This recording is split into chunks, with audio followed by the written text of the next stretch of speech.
Vendredi soir au centre technique de la Fédération tahitienne de football, l'AS Central Sport et l'AS Jeunes Tahitiens ont offert un match riche en rebondissements lors de la 7e journée des Play-Down de la Ligue 1 Technibo. La rencontre débute avec une équipe de l'AS Central Sport très entreprenante. Les joueurs en rouge prennent rapidement le contrôle du jeu et sont récompensés à la 23e minute. Bien servi face au but, Meitere Taneri ne tremble pas et ouvre le score pour l'AS Central Sport.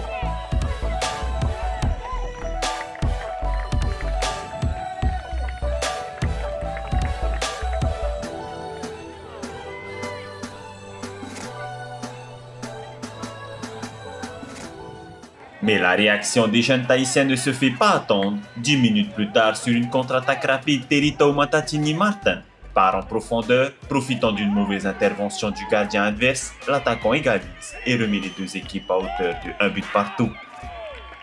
La SJT poursuit sur leur lancée et à la 39e minute sur un coup franc parfaitement frappé par Nehemia, le ballon arrive au second poteau et Moetei Vernodan surgit et place une tête plongeante et donne l'avantage à son équipe. Juste avant la pause, le score est de 2 buts à 1.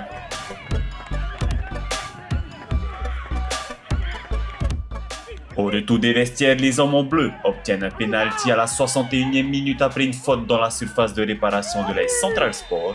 Terito Matatini se charge de la transformation et inscrit son deuxième but personnel de la soirée, permettant à son équipe de faire le break.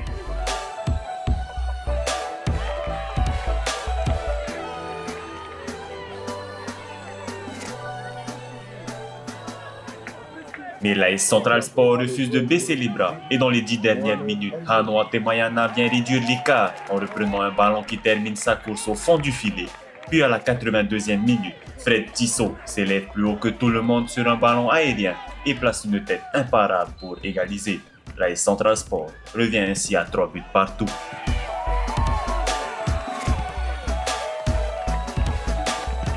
Les deux équipes se quittent alors sur un match nul spectaculaire de 3 buts partout au thème d'une rencontre animée et indécise jusqu'au bout. En première mi-temps, on était dans le match. Les gars ont respecté la consigne vraiment d'essayer de récupérer le ballon assez haut et dans les transitions défensives de pouvoir aussi soigner et sécuriser la possession.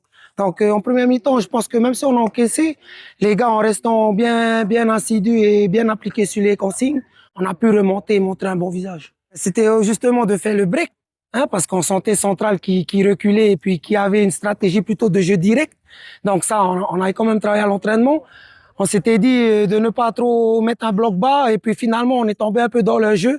Et je pense que j'ai fait des mea culpa. Je pense que j'ai fait des changements un peu trop rapidement.